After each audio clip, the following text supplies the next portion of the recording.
जय हिंद प्यारे दोस्तों। आज के इस वीडियो में हम गणित विषय का मॉडल पेपर करने वाले हैं जो आपके एग्जाम के लिए काफी महत्वपूर्ण है। जैसे आपके परीक्षा में प्रश्न पत्र मिलते हैं वैसे हूबहू आपको ये मॉडल पेपर मिलने वाले हैं और हमने उन प्रश्नों को सिलेक्ट किया है जो आपके लिए काफी महत्वपूर्ण है। तो पहला प्रश्न है, चित्र में ओ वृत्त का केंद्र है और कोण ए ओ बी बराबर 80 डिग्री है, तो कोण एडीबी का माप होगा। तो सबसे पहले हम चित्र को बनाते हैं, फिर उस प्रमेय को समझाते हैं। तो यह चित्र में क्या कह रहा है कि ए ओ बी, ए ओ बी का जो माप है कितना है, 80 डिग्री है। और कह रहा है ए डी बी, तो मतलब यह कोण पूछ रहा है, ए डी बी कोण पूछ रहा है कि कितना है। तो प्रमेय में हमने बताया था कि चाप के द्वारा एक ही तरफ उसके केंद्र पर बना कोण परिधि पर बने कोण का कितना होता है, 2 गुना होता है। अगर यहाँ पर 80 डिग्री है तो यहाँ पर कितना डिग्री का होगा, 40 डिग्री का कोण बनेगा। 7/20 भिन्न का प्रतिशत रूप होगा, 15%, 20%, 25%, 35%। तो प्रतिशत में बदलने के लिए हम लोग क्या करते हैं, 100 से गुणा करते हैं। 7/20 गुणा 100, तो 20 × 100, तो 35% कितना हुआ, 35%। 35% कौन सा ऑप्शन है, ऑप्शन डी है। बढ़ते हैं अगले प्रश्न की ओर। तो अगला प्रश्न है, log 6 1296 का मान ज्ञात कीजिए। तो इसका मान क्या होगा, मतलब यह जो घात है, यह जो 1296 है, यह 6 के कितने घात के बराबर है। तो 6 छछाक 36, 36 छक्का 216, 216 छक्का कितना होगा, 216 गुणित 6, छछाक 36, 36 3 6 3 9, 6 दूना 12, 216 का 6 कितना होगा, 1296 होगा। तो मतलब log 6 1296 बराबर 4 होगा। यह बात समझ में आई। अगर हम इसी प्रश्न को कहें कि इसको घातांकी रूप में बदलो, यह जो मैंने मान आपको निकाल के दिखाया है, अगर मैं बोलूं इसको घातांकी रूप में बदलो तो कैसे बदलेंगे, इस लघुगणक को कैसे बदला जाएगा। तो घातांकी रूप में बदलने के लिए हम क्या करेंगे, जो यह 4 है इसको यहां पर कर देंगे। 6 के पावर 4 बराबर कितना होता है, 1296। यह किस रूप में बदल गया, घातांकी रूप में बदल गया। और इसे घातांकी रूप से फिर लॉग में लिखना होगा, तो इस 4 को यहाँ कर देंगे, 1296 को यहाँ पर कर देंगे। यह बात समझ में आई और यह आप लोगों के लिए काफी इंपॉर्टेंट है। इसको याद करके रखिए, इस सवाल को एकदम दिमाग में बैठा लीजिए कि यह प्रश्न एग्जाम में आएगा ही। अब बढ़ते हैं अगले प्रश्न की ओर। तो अगला प्रश्न है, 2/(x-1) प्लस 3/(1 - x)। तो देखिए 2/(x-1), ठीक, प्लस 3/(1 - x), 1 - x है, ठीक है। तो यहां पर हम क्या करेंगे, माइनस कॉमन ले लेंगे। जब माइनस हम कॉमन लेंगे तो x-1 प्लस -3/(x), यक्स क्या हो जाएगा, माइनस जब कॉमन ले लेंगे निकाल लेंगे बाहर तो क्या हो जाएगा, प्लस हो जाएगा। और एक क्या हो जाएगा, माइनस हो जाएगा। देखिए ये बातें समझ में आई, और यहां तक समझ में आ रही हो तो अब क्या होगा, प्लस माइनस क्या होता है, माइनस होता है। तो 2/(x-1 -3 x-1। और जब आधार जो हर है, जो हर अगर बराबर है तो हम सीधे सीधे जोड़ घटाना करते हैं। तो -3 में से 2 गया तो कितना बचा, -1 x-1। तो कौन सा ऑप्शन सही होगा, ऑप्शन डी सही होगा। अब बढ़ते हैं अगले प्रश्न की ओर। तो अगला प्रश्न है, यदि एक घन की कोर 4 सेंटीमीटर है तो उस घन के कोरों की संख्या होगी। देखिए सिर्फ इसको घुमाने के लिए दिया। कोर क्या होते हैं, यह जो किनारा होता है इसी को क्या बोलते हैं, कोर बोलते हैं। तो कोर कितने होंगे, अब किनारा कितना है हमें यह बताइए। पहला हो गया 1, 2, 3, 4, 4 हो गया। फिर यह नीचे वाला 5, 5 के बाद में 6, 6 के बाद में 7, 7 के बाद में ये वाला 8, और ये 9, उसके बाद में 10, 11, और इसके बाद में ये 12। तो कितना किनारा हुआ, कोर कितने हुए, कोरों की संख्या कितनी हुई, 12 हुई। यह जो भुजाएं हैं इसकी, इसी को क्या बोलते हैं, कोरों की संख्या। तो कोर कितने हुए, 12 हुए। अति लघु उत्तरीय प्रश्नों को करने वाले हैं। अगर आप लोगों ने यहाँ तक वीडियो देखा है और वीडियो अच्छा लग रहा है तो वीडियो को लाइक कर दीजिए, अपने ग्रुप में शेयर कर दीजिए, और चैनल पर नए हो तो चैनल को सब्सक्राइब कर दीजिए, क्योंकि हम हर एक सब्जेक्ट का एक बेहतर मॉडल पेपर आप लोगों के लिए ला रहे हैं, जो आप लोगों के एग्जाम के लिए काफी महत्वपूर्ण है। तो आइए अति लघु उत्तरीय के पहले प्रश्न को करते हैं। तो 8 सेंटीमीटर लंबी, 3.5 सेंटीमीटर ऊंची और 20 सेंटीमीटर मोटी दीवार का आयतन ज्ञात कीजिए। तो यहाँ पर आयतन ज्ञात करना है, तो आयतन के लिए क्या होता है, लंबाई चौड़ाई गुणित ऊंचाई, लेकिन यहाँ पर सेंटीमीटर में दिया है। तो 8 गुणा 3.5, जब सेंटीमीटर को मीटर में बदलते हैं तो क्या करते हैं, 100 से भाग देते हैं। किससे, 100 से भाग देते हैं। तो 20 पंचे 100, 5 हुआ, 5 0.7, 5 सत्ते 35। ठीक है, यह बात समझ में आई। अब क्या करते हैं, 8 सत्ते 56, 5.6 मीटर क्यूब, यह इसका आयतन होगा। आयतन, क्योंकि 1 मीटर बराबर होता है, 1 मीटर बराबर 100 सेंटीमीटर, और जब सेंटीमीटर को मीटर में बदला जाता है तो 100 से भाग दिया जाता है, और मीटर को सेंटीमीटर में बदला जाता है तो 100 से गुणा किया जाता है। बढ़ते हैं अगले प्रश्न की ओर। तो अगला प्रश्न है, यदि समुच्चय सेट ए में क्या है, 6, 8, 11, यह कौन सी विधि है, एक रोस्टर विधि होती है। रोस्टर विधि क्या होती है, जिसमें संख्याएं या तत्व दिए होते हैं, वो कौन सा होता है, रोस्टर विधि होता है। दूसरा कौन सा विधि होता है, गुण विधि होता है। समुच्चय की दो विधियां होती है, पहला है रोस्टर विधि। रोस्टर विधि में क्या होता है, तत्व दिए होते हैं, मझले कोष्टक में तत्व दिए होते हैं। और गुण विधि में क्या होता है, मतलब उस तत्व के गुणों को बताया गया होता है। और सेट बी 5, 11, 13 है, तो समुच्चय ए यूनियन बी और ए इंटरसेक्शन बी ज्ञात कीजिए। तो यहाँ पर हम पूरे सेट के सवाल जितने भी आते हैं सारी चीजों को हम क्लियर करने वाले हैं। देखिए, ए यूनियन बी का मतलब है कि उन सभी तत्वों को लेना है, उन सभी एलिमेंट को लेना है जो दोनों सेट में है। 6 हुआ, पहले 5 हुआ, क्रमबद्ध तरीके से, जब क्रमबद्ध तरीके से, सुसंगठित तरीके से जब तत्वों को रखा जाता है तो उसे क्या कहा जाता है, सेट कहा जाता है, सेट या समुच्चय कहा जाता है। 5 हुआ, 5 के बाद में 6 हुआ, 6 के बाद में 8, 8 के बाद में 11, 11 के बाद में 13। रिपीटेशन नहीं होगा, रिपीट नहीं होंगे, जो तत्व हैं वो रिपीट नहीं होते हैं सेट में। तो यह क्या हुआ, ए यूनियन बी हुआ। अब बात करते हैं ए इंटरसेक्शन बी, दोनों में उभयनिष्ठ कौन है। तो दोनों में उभयनिष्ठ क्या है, 11 है। तो 11 क्या हुआ हमारा, ए इंटरसेक्शन बी हुआ। अगर यहीं पर दिया होता ए माइनस बी, ए माइनस बी दिया होता तो ए के तत्व में से बी को घटाना होता तो क्या घटता, केवल 11 घट जाता।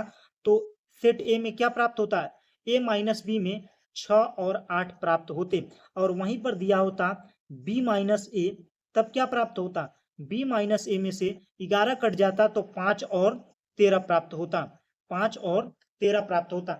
मैंने ए यूनियन बी भी निकालना सिखा दिया, ए इंटरसेक्शन बी भी निकालना, उभयनिष्ठ सर्वनिष्ठ कहते हैं जिसे, और ए माइनस बी और बी माइनस ए, सभी सेटों को, सेट को जितने प्रकार के आपके परीक्षा में प्रश्न पूछे जा सकते हैं सभी प्रश्नों को मैंने यहाँ पर कराने का प्रयास किया है। अब बढ़ते हैं अगले प्रश्न की ओर। तो अगला प्रश्न है, रेखांकित और बैरियर चेक में अंतर स्पष्ट कीजिए। तो रेखांकित चेक कौन सा होता है, इसका भुगतान बैंक काउंटर पर चेक प्रस्तुत करने वाले किसी भी व्यक्ति को नगद में किया जा सकता है। यह बैरियर या वाहक चेक, वाहक चेक मतलब जो चेक लेकर जाएगा उसी को क्या कर दिया जाएगा, पैसा प्रदान कर दिया जाएगा। लेकिन इसमें क्या है कि इसमें जो चेक काट रहा है उसका सिग्नेचर होना चाहिए और अमाउंट भरा होना चाहिए, तभी क्या होगा, आपको पैसा प्राप्त होगा। दूसरा है रेखांकित या क्रॉस चेक। क्रॉस चेक में क्या होता है कि किसी भी कंपनी या व्यक्ति के नाम से यह चेक काटा जाता है, और इस चेक को जब आप काउंटर पर लेकर जाते हैं तो काउंटर पर आपको कैश नहीं प्रोवाइड किया जाता, आपके अकाउंट या फर्म पर, आपके नाम से या आपके फर्म पर यह पैसा ट्रांसफर कर दिया जाता है। वो कौन सा होता है, रेखांकित चेक होता है।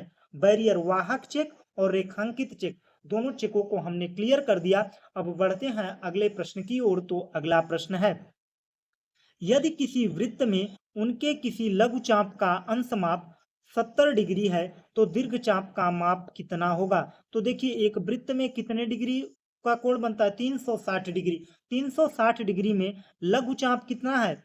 लघु चाप है 70 डिग्री। तो 70 डिग्री 360 माइनस 70 कर देंगे तो कितना बचेगा? 290 डिग्री। तो दीर्घ चाप कितना होगा? 290 होगा।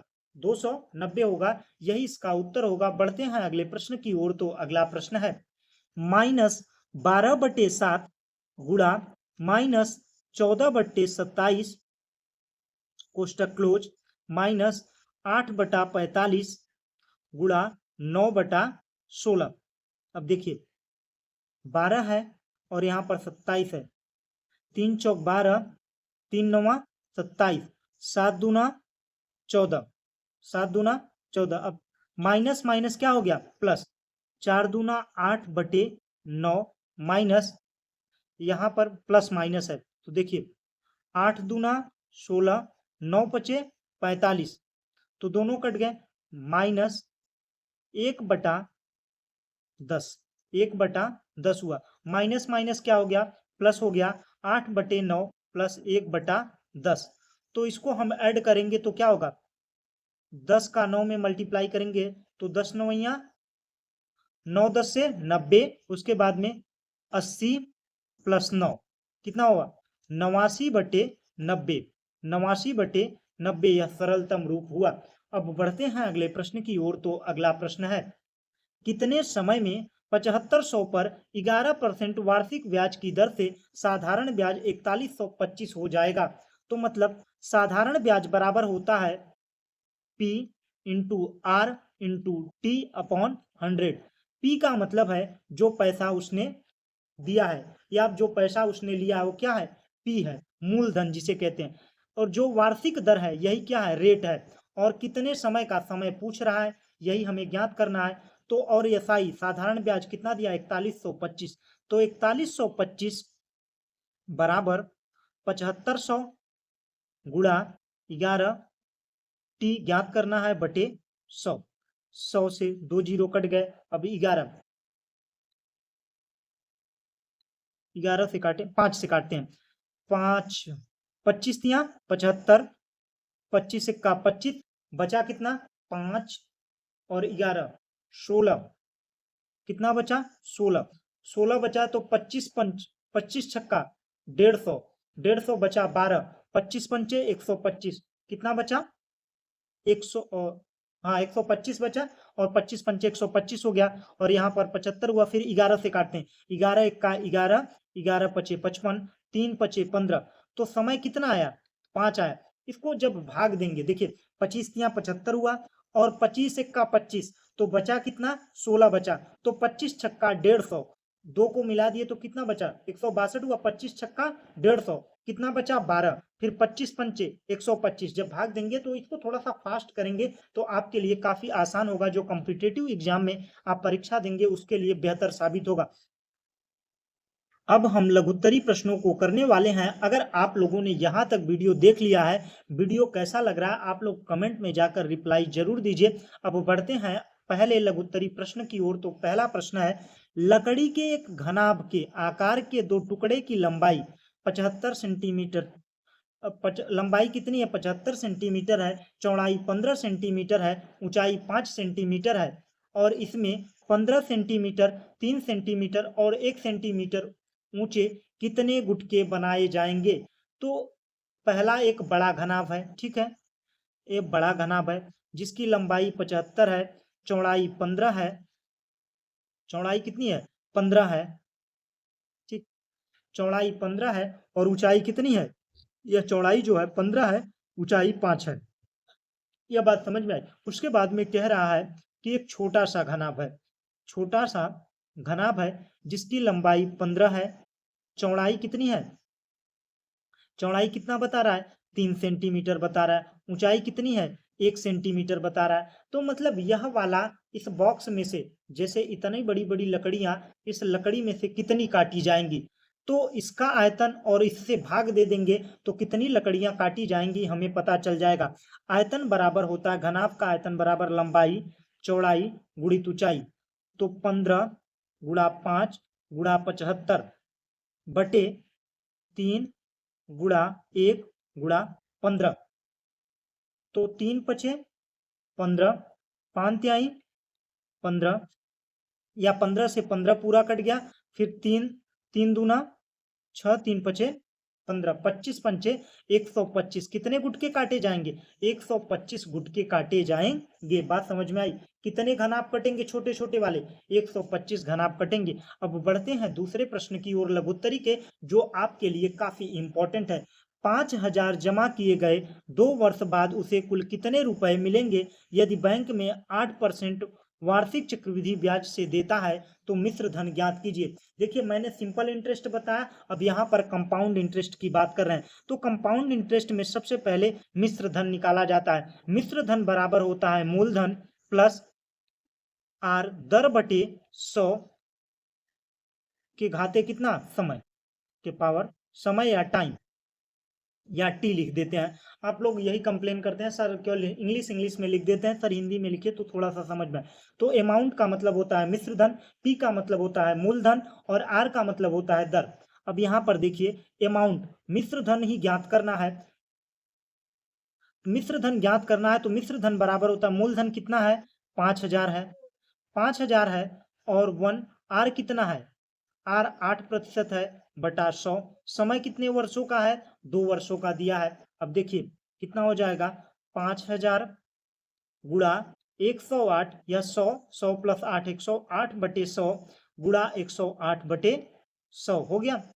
2 शून्य इधर कट गए, 1 शून्य और कट गया, 5 दूना 10, फिर 2 बचा, फिर 2 पंचे 10 2 चौक 8, फिर 108 गुणा 54 करते हैं। 8 चौक 32, 4 8 पंचे 40, 5 2 3 8 5 कितना आएगा 5832 रुपए।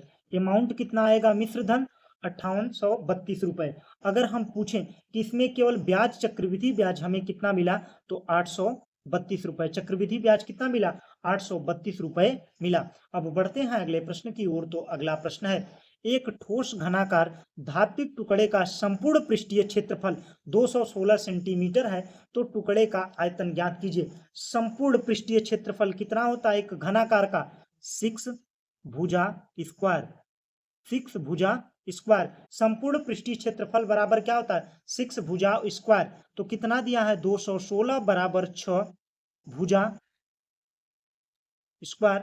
तो 6 से काटते हैं तो कितना आएगा 6 त्रिक 18 बचा 3 छछाक 36, तो 36 भुजा स्क्वायर। दोनों पक्षों का वर्गमूल लेने पर, वर्गमूल लेंगे तो यहाँ पर क्या हो जाएगा 6 हो जाएगा। भुजा बराबर कितना हो जाएगा उसके भुजा की लंबाई कितनी आई 6 सेंटीमीटर आई, कितनी आई 6 सेंटीमीटर। अब कह रहा आयतन, आयतन क्या होता है भुजा का क्यूब, भुजा का क्यूब। घन का आयतन बराबर क्या होता है भुजा का क्यूब। तो 6 का क्यूब कर देंगे तो कितना आएगा 6 का क्यूब कर देंगे तो उस टुकड़े का आयतन यही होता है 6 गुणा 6 गुणा 6 छछा का 36 36 छक्का 216 सेंटीमीटर क्यूब, सेंटीमीटर क्यूब। इसको याद रखिएगा, यहाँ पर सेंटीमीटर स्क्वायर दिया है, यहाँ पर क्या होगा सेंटीमीटर क्यूब होगा उस टुकड़े का आयतन।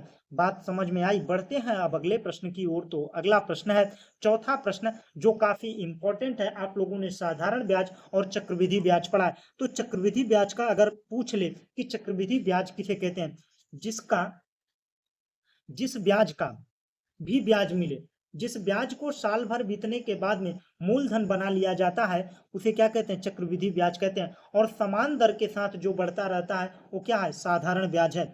तो साधारण ब्याज और चक्रवृद्धि ब्याज में अंतर, तो कह रहा है 10,000 मूलधन है, ठीक है, 1 प्लस 10% वार्षिक ब्याज की दर से 2 वर्षों का पहले कंपाउंड अमाउंट निकालते हैं। अमाउंट का मतलब है मिश्र धन।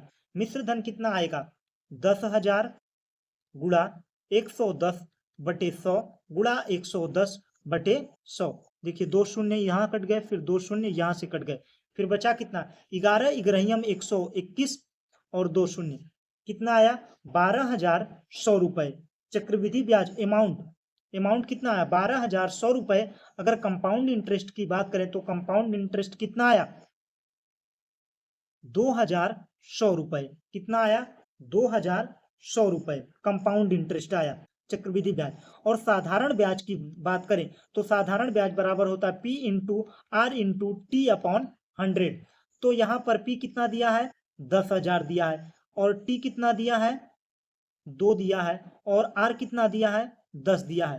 अब 100 से भाग दे देते हैं, 2 शून्य कट गए, बचा कितना 3 शून्य 1 2 3 3, तो कितना आया 2,000 आया। कितना आया 2,000। साधारण ब्याज कितना आया, साधारण ब्याज कितना आया 2,000 आया, और चक्रवृद्धि ब्याज कितना आया 2100। 2100 में से 2,000 माइनस कर देंगे तो कितना बचा, अंतर कितना आया 100 रुपए का अंतर आया। क्योंकि यहाँ जो 2,000 आया इसका भी ब्याज किसमें लगा, इसमें लगा। इसीलिए मतलब यहाँ पर जो 1,000 रुपए आया, एक साल का 1,000 आया, और 1,000 पर भी जो ब्याज लगा वो कितना आया 100 रुपए, इसीलिए 100 रुपए यहाँ पर एक्स्ट्रा आया। अब बढ़ते हैं अगले प्रश्न की ओर। तो अगला प्रश्न है 3x square plus 10x minus 8 का गुणनखंड कीजिए। तो गुणनखंड करने का मैंने तरीका बताया, सबसे पहले इसका गुणा करिए। 8 त्रिक 24, 24 हुआ। तो 24 का 10 को इस फैक्टर में तोड़े कि जोड़ने और घटाने पर कितना आए 10 आए, जोड़ने पर कितना आए, जोड़ने या घटाने पर कितना आए 10 आए, और गुणा करने पर कितना आए 24 आए। तो 3x square plus 12x minus 2x minus 8। तो यहां पर हम 3x कॉमन लेंगे तो बचेगा कितना x प्लस 4 बचेगा, और यहां पर माइनस 2 कॉमन लेंगे तो x प्लस 4 बचेगा। तो गुणनखंड कितना हुआ 3x माइनस 2 x प्लस 4, यह हमारा गुणनखंड हुआ। इस प्रकार से कर सकते हैं, पहले इसका गुणा करेंगे और जो मान आएगा उसको इस प्रकार से तोड़ेंगे कि जोड़ने घटाने पर 10 आए और गुणा करने पर कितना आए 24 आए। देखिए 12 दूना 24, और 12 में से 2 गए कितना बचा 10। इस प्रकार से करना है। अब बढ़ते हैं लास्ट प्रश्न की ओर जो आप लोगों के लिए काफी इंपॉर्टेंट है। एक छात्रावास में 300 छात्रों के लिए 15 दिन का राशन था, सामग्री उपलब्ध था।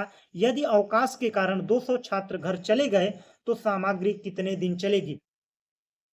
छात्र प्लस दिन। देखिए 300 छात्र थे तो भोजन कितने दिन चल रहा था 15 दिन, और छात्र चले गए 200 चले गए तो 100 छात्र बचे। तो खाना क्या हो रहा है, यहां पर ये घट रहा है और यहां पर ये बढ़ रहा है। यहां पर क्या है प्रतिलोम समानुपात है। कौन सा है प्रतिलोम समानुपात है। तो प्रतिलोम समानुपात निकालेंगे कैसे, 300 बटे 100 बराबर यक्स बटे 15। तो यहां पर क्या है 2 शून्य कट गया और यक्स का मान कितना आया 45 दिन। अब वही भोजन कितने दिन चलेगा 45 दिन चलेगा। इस प्रकार से आप कर सकते हैं और इसमें आपको पूरा नंबर मिलेगा। यही बेस्ट तरीका है जो आप लोग कर सकते हैं इससे, और इसमें ट्रिक लगाने की कोई ज़रूरत नहीं है। अगर आप लोगों को वीडियो अच्छा लगा तो वीडियो को लाइक कर दीजिए, अपने ग्रुप में शेयर कर दीजिए, और चैनल पर नए हों तो चैनल को सब्सक्राइब कर लीजिए। और आप लोगों को सूत्र में किसी भी चैप्टर में कोई डाउट है तो यहाँ पर आप लोगों को वीडियो का लिंक दिख रहा होगा, एक वीडियो दिख रहा होगा, इस पर क्लिक करके आप पूरा वीडियो देख सकते हैं जो आप लोगों के लिए काफ़ी लाभकारी साबित होगा। Thanks for watching. जय हिंद।